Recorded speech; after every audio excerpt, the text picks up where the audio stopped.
कुशलगढ़ महाविद्यालय में शपथ ग्रहण समारोह आयोजित हुआ। कुशलगढ़ आज मामा बालेश्वर दयाल महाविद्यालय में भील प्रदेश विद्यार्थी मोर्चा छात्र संघ शपथ ग्रहण समारोह में मुख्य अतिथि राजकुमार रोत विधायक 84 ने उद्बोधन में मामा बालेश्वर दयाल स्नातकोत्तर महाविद्यालय कुशलगढ़ में मामा जी की मूर्ति स्थापित हो, साथ नवनिर्वाचित छात्र संघ को महाविद्यालय विद्यार्थियों के हित में संघर्ष की कहानी साझा की और महाविद्यालय के खेल मैदान को मेजर ध्यानचंद खेल मैदान समतलीकरण योजना से अवगत कराया। साथ ही महाविद्यालय विद्यार्थियों को शिक्षा, स्वास्थ्य और रोजगार पर विचार रखे। उन्होंने वर्तमान राज्य सरकार की विधा संबलन योजना भर्ती में आरक्षण प्रक्रिया लागू करने की बात रखी और विद्यालयों में इस योजना में स्थानीय बेरोजगार युवाओं को पहली प्राथमिकता रखें और ऐसा नहीं होता है तो अनुसूचित क्षेत्र में उन्होंने कहा जन आंदोलन किया जाएगा। उन्होंने कहा कि इस क्षेत्र से बच्चों को पढ़ लिख कर IAS, SRPS, पटवारी, तहसीलदार पढ़ाई करके ऊंचे पदों पर पहुंचे। उन्होंने कहा कि महाविद्यालय में मामा बालेश्वर दयाल की मूर्ति में लगवा दूंगा। आज तक किसी भी पार्टी के नेता ने मामा बालेश्वर दयाल की मूर्ति नहीं लगवाने का नहीं बोला। कार्यक्रम के पूर्व छात्र संघ शपथ दिलाई। कार्यक्रम में उपस्थित पवन जी अमलियार आदिवासी परिवार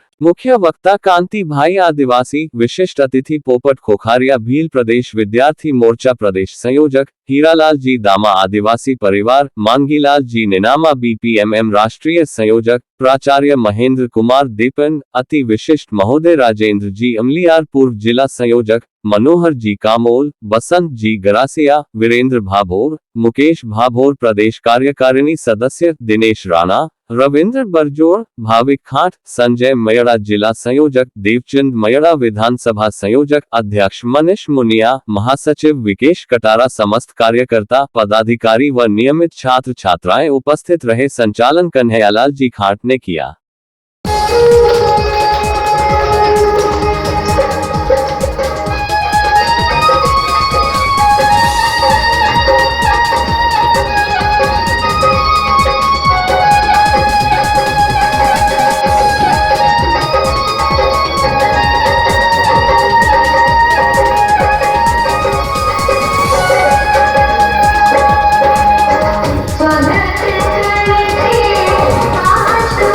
समाज के सामने, क्योंकि सच्चाई कड़वी होती है और कड़वी होती है तो रिएक्शन होता है।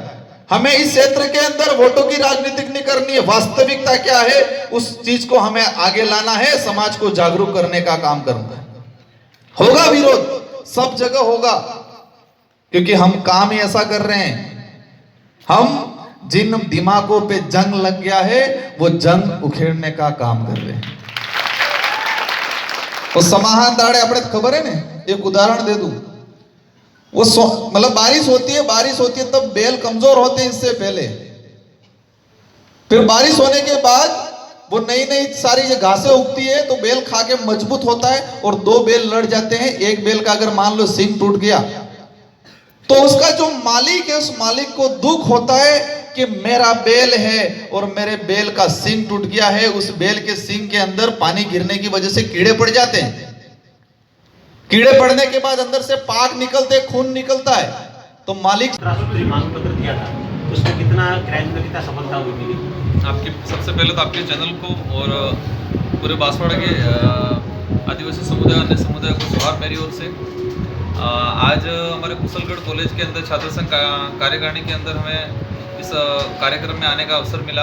आपका जो सवाल है कि हमने राज्य सरकार को जो 17 सूत्री जो मांगे रखी, वो कहाँ तक कितना काम हुआ, मैं आपकी जानकारी के लिए बता दूं। हमने 17 सूत्री मांगे पहले रखी थी, इसके बाद लगभग हमने 10 से 12 मांगे और बाद में रखी है। लगभग हमने राज्य सरकार के सामने हमारे विधानसभा क्षेत्र की विकास को लेके और पूरे उदयपुर संभाग के रिजर्वेशन के मुद्दे को लेके और अन्य कुछ बड़े विकास के मुद्दे को लेके हमने लगभग 30 के आसपास की मांगे रखी थी। इसमें लगभग 17-18 मांगे ऐसी जो हैं वो हमारे पूरी हो चुकी है। और बाकी जो विशेषकर बड़ा मुद्दा अभी लेटेस्ट काकड़ी डुंगरी प्रकरण जो हुआ था उसको लेके भी हमने बाद वाले जो कार्यक्रम था उसमें हमने दिया है और प्रक्रिया दिन है और वो भी हमें आशा है राज्य सरकार की कि वो जल्द पूरा हो जाएगा। तो मैंने तो पूरे हमारे डूंगरपुर ज़िले के अंदर कल ही 9 तारीख को हमने ज्ञापन दिया है विधा संबल योजना के अंदर, और मैंने तो खुला बोला है कि हमारे ज़िले के सारे युवाओं को भी बोल दिया है कि स्थानीय के अलावा दूसरे बाहरी किसी को ज्वाइनिंग नहीं देने देनी है। भले सरकार चाहेगी, कानून हाथ में नहीं लेना है, लेकिन स्थानीय के अलावा बाहर किसी को ज्वाइनिंग नहीं देनी चाहिए, क्योंकि आज शिक्षा सहयोगियों को कहीं कहीं अस्था कर दिया, पूर्व में भी इस तरह से। तो रिजर्वेशन पॉलिसी एक तरफ तो देश के अंदर बीजेपी के अगेंस्ट राहुल गांधी जी पैदल चल के संघर्ष कर रहे हैं, और इतिहास में पहली बार ये संघर्ष शायद इतना बड़ा संघर्ष हो रहा है, जिस तरह रोज जो पैदल चल रहे हैं, और वो निजीकरण का विरोध कर रहे हैं। सबसे पहले केंद्र सरकार की निजीकरण की जो नीति है उसका विरोध कर रहे हैं, और वर्तमान राजस्थान के अंदर कांग्रेस की सरकार है और वो भी निजीकरण पे काम करेगी, तो भाजपा और कांग्रेस में अंतर क्या होगा। तो इसलिए हम खुल विरोध कर रहे हैं, क्योंकि उन्हीं का एजेंडा है, कांग्रेस का ही एजेंडा है निजीकरण का विरोध। तो हम इसी आधार पर इनका विरोध करेंगे और स्थानीय को प्रायोरिटी दे और रिजर्वेशन पॉलिसी लागू करें। कार्मिक विभाग का सर्कुलर जारी हुआ 2015 के अंदर कि कोई संविदा या अस्थायी भी भर्ती निकलती है जिसमें भी रिजर्वेशन पॉलिसी होनी चाहिए, ये कार्मिक विभाग का सर्कुलर निकला हुआ।